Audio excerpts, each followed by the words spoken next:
안녕하세요 여러분, 지인입니다. 한 8개월 만에 영상을 찍는 것 같네요.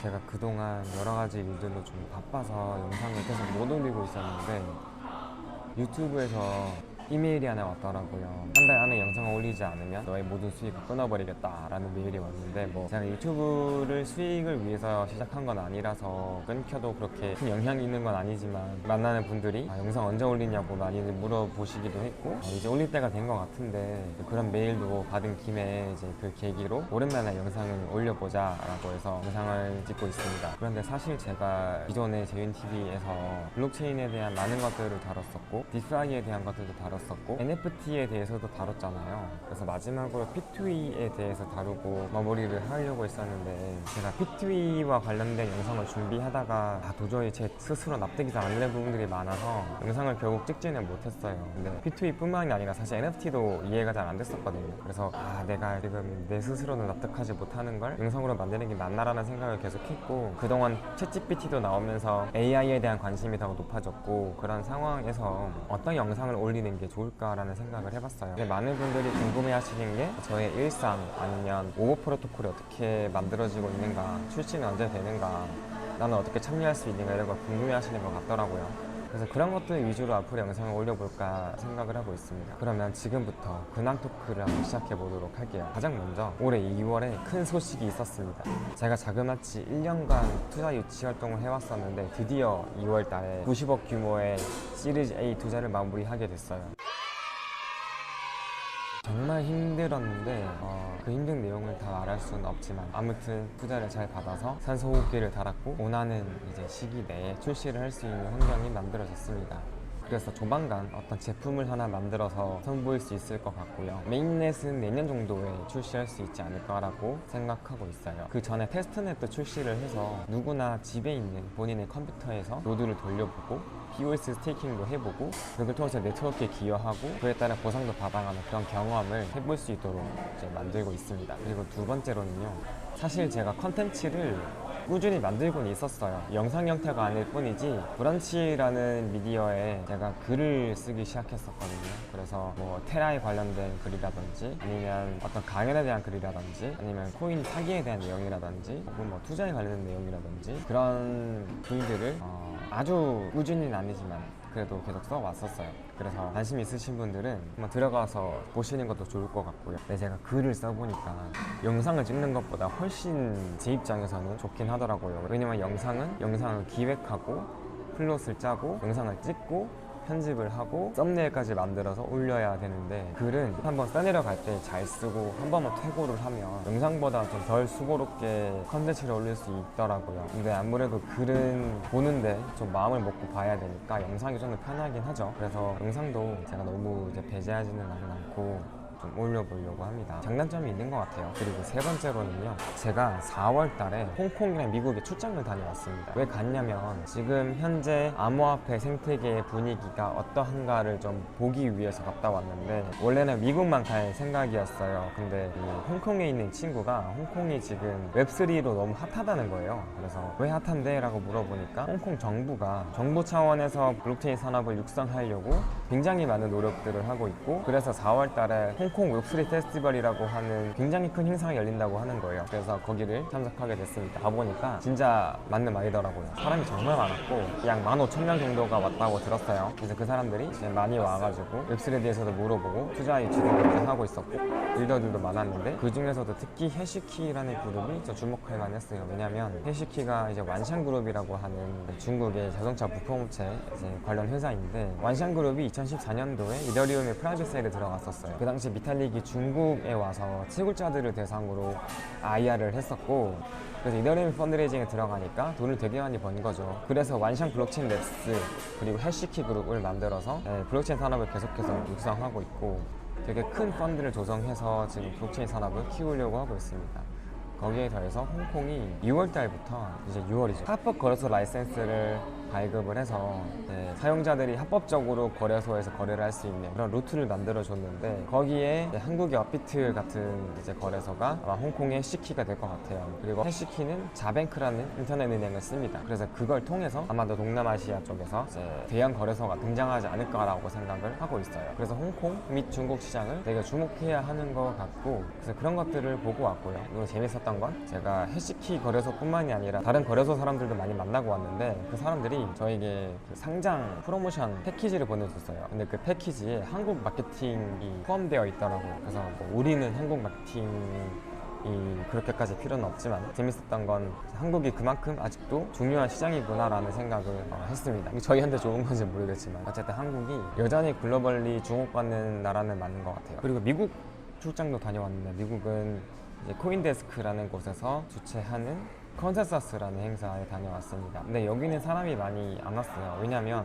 코인데스크의 모회사가 DCG라는 그룹인데 DCG가 트레이로 캐피탈이라든지 셀시우스라든지 여러 작년에 터졌었던 그런 문제가 많은 펀드나 프로젝트랑 관련이 많아서 좀 상황이 좀 안 좋거든요. 그래도 여전히 많은 사람들이 참여하긴 했고요. 분위기가 많이 안 좋긴 했지만 거기서 제가 봤던 건 페이팔이나 스트라이프나 로빈후드나 비자 마스터 같은 회사들이 온램프라고 하는 법정화폐를 암호화폐로 바꿔주는 서비스를 시작한다고 다 발표했습니다. 그리고 KKR이나 해밀턴 레인이나 블랙스톤 같은 사모펀드 혹은 헤지펀드들도 블록체인상의 자금 조달을 해서 펀드를 조성하겠다고 발표를 했어요. 실제로 하고도 있고요. 그래서 빠르면 내년, 늦으면 내후년 정도에는 사람들이 그런 페이먼트 어플리케이션을 통해서 현금을 암호화폐로 바꾸고 암호화폐를 통해서 그런 펀드에 투자하는 그리고 환매도 하는 시대가 올 거라고 생각이 돼요. 그리고 거기서 이제 다오들도 많이 만났는데 그 중에서 패션 다오가 메타버스에서 돌체가바나 같은 패션 브랜드랑 협업을 해서 패션쇼를 하고 수익을 나누고 이제 해산하는 그런 형태의 다오들이 존재를 했고 이들이 생각보다 많았습니다. 그래서 그런 다오들이 앞으로 메인넷 생태계에 많이 생기면 그리고 저희 메인넷에도 데려오면 좋겠다는 생각을 했어요. 그렇게 다녀왔고요. 네 번째로는요. 제가 비록 블록체인 산업에 종사하고 있긴 하지만 NFT, P2E에 대해서 정확하게 이해를 못하고 있다는 생각에 과연 사람들은 NFT를 왜 구매할까? 사람들은 왜 P2E를 할까라는 고민을 많이 해봤어요. 그래서 제가 그 심리를 좀 이해해보고자 여러 브랜드들을 조사하고 구찌나 발렌시아가나 톰 브라운 같은 고가의 옷들도 사보고 크림에 가서 한정판 신발도 사보고 파인다이닝 같은 고급 레스토랑에도 가보고 고급 호텔도 5성급 호텔도 가봤어요. 그렇게 할 수 있었던 이유는 제가 디파이 썸머 때 이제 의도치 않게 돈을 좀 벌어서 여유가 좀 생겼기 때문에 해볼 수 있었고 그걸 해보고 이제 깨달은 바는 내가 경험하는 것들이 좀 특별하거나 나의 내러티브를 만들 수 있을 때 혹은 이제 내가 굳이 말로 설명하지 않아도 내가 어떤 사람인지 드러낼 수 있는 그런 용도로 많이 사용하는 것 같았어요. NFT도 프로필 이미지로 사용되는 NFT 같은 경우에 BAYC나 크립토펑크 같은 것들을 가지고 있으면 내가 굳이 말로 하지 않아도 나는 돈이 많은 사람이다 아니면 크립토 세계에 오래 있었던 OG라거나 아니면 나는 그런 걸 알아볼 수 있는 안목을 가진 사람이다 라는 거를 드러낼 수 있기 때문에 그런 의미에서 그런 자산들 혹은 이제 어떤 물건들 이 의미가 있는 것 같아요. 물론 그 효용이 큰 것 같지는 않은데 그러한 심리가 있다는 걸 깨닫게 되었고 블록체인 산업에 종사한다면 그런 걸 잘 생각해야 되지 않을까라고 생각을 했습니다. 근데 그런 게 있는 것 같아요. 경험에 돈을 지출하는 건 차라리 좀 쉬운데 어떤 물건에 돈을 지출하게 만들 때는 그 물건이 그런 의미를 내포하고 있어야 되잖아요. 혹은 그걸 드러낼 수 있어야 되고요. 근데 그건 정말 어려운 일인 것 같아요. 왜냐면 내가 당장 명품을 만든다고 해도 그 명품이라고 하는 건 사람들이 알아줄 때 의미가 있는 거잖아요. 근데 제가 만들어서 아무리 이게 명품이다 아무리 잘 만들었다고 얘기해봤자 그게 사람들에게 인식되기까지는 시간이 걸리기 때문에 바로는 못 만드는 것 같고 그래서 많은 NFT 프로젝트들이 거기에서 막혀서 실패하는 것 같아요. 그렇기 때문에 함부로 도전하기 어려운 것이고 그렇다면은 그런 물건에 의미를 부여하고 그 의미를 드러내고 사람들에게 인식시키려면 어떻게 해야 되는가 라고 했을 때 결국 중요한 건 일관된 메시지를 주는 브랜딩인 것 같고 그 일관된 메시지를 다양한 형태로 보여줄 수 있다면 그 메시지에 공감하는 사람들이 그 브랜드의 팬이 되고 그 팬들이 그 브랜드를 계속해서 알리고 그렇게 확산돼서 그 물건이 비로소 사람들에게 어떤 의미, 어떤 메시지를 전달할 수 있는 수단이 되는 것 같습니다. 근데 그 과정은 메시지도 굉장히 중요할 거고 확산시키는 방법도 매우 중요할 거고 쉬운 작업은 아닐 것 같아요. 그리고 가장 중요한 건 살아남아야겠죠. 예를 들어 비트코인이 전하고자 하는 메시지는 P2P로 중간에 있는 중개자 없이 거래할 수 있는 새로운 시스템이다. 그리고 사람들에겐 이런 게 필요하다라는 메시지였고, 비트코인이 2009년에 나와서 거의 15년에 가까운 시간 동안 살아남았기 때문에 알려질 수 있었고, 사람들이 비트코인을 믿는 거잖아요. 그리고 만약에 비트코인이 계속 살아남아서 200년이 됐다라고 하면 비트코인의 가치나 비트코인의 메시지를 부정하는 사람은 아무도 없을 거예요. 지금 15년밖에 안 됐기 때문에 아직까지도 부정하는 사람이 많이 존재하는 상황인 거죠. 근데 비트코인이 아닌 신생 블록체인들은 메시지도 불분명하고 오래 살아남지도 못했고, 그렇기 때문에 사람들에게 신뢰를 주지는 못하는 것 같아요. 그래서 그들이 해야 할 일은 살아남는 거, 그리고 메시지를 뾰족하게 만드는 거일 거고, 저희 역시 마찬가지겠죠. 그리고 마지막으로요, 재윤TV의 브이로그를 제외한 첫 번째 블록체인 영상이었죠. 이더리움 2.0 스테이킹 영상을 제가 찍었었는데 그게 벌써 2년 반이 됐어요. 그 당시는 제가 개당 68만 원에 샀었는데 지금은 거의 250만 원 정도 하잖아요. 거기다가 약 5.2이더 정도의 수익을 추가적으로 얻어서 37이더 정도를 팔았고, 그래서 9천만 원이 조금 넘는 돈을 이제 손에 넣게 됐죠. 그리고 그 돈을 여기에 사용했습니다.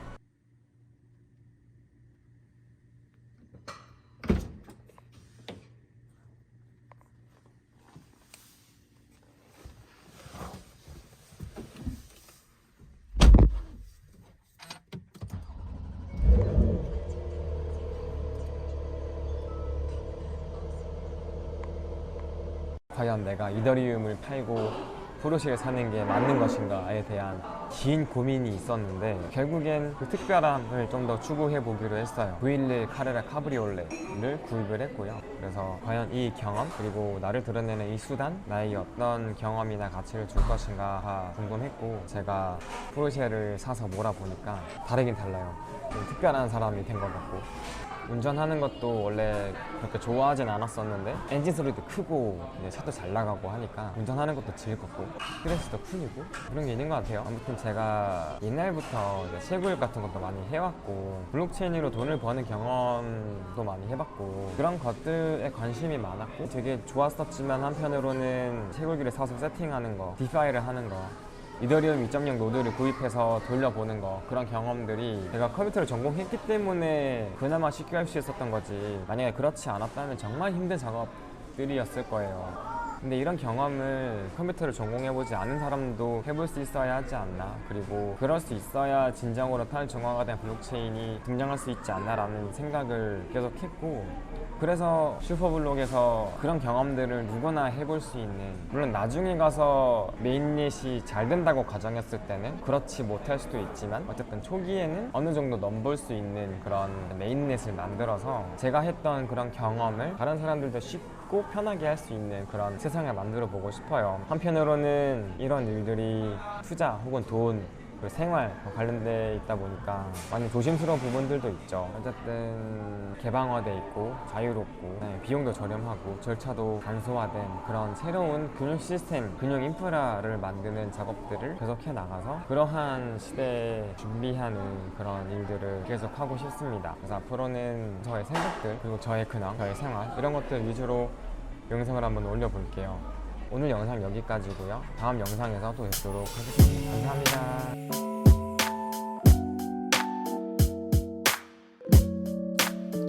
Yo, it's for you. 한 발짝 한 발짝 왜 못 다가가는지 하나도 따라 못하겠네. 제게 가르침 느린 게 좋은 거래 보담 나도 개매 배부리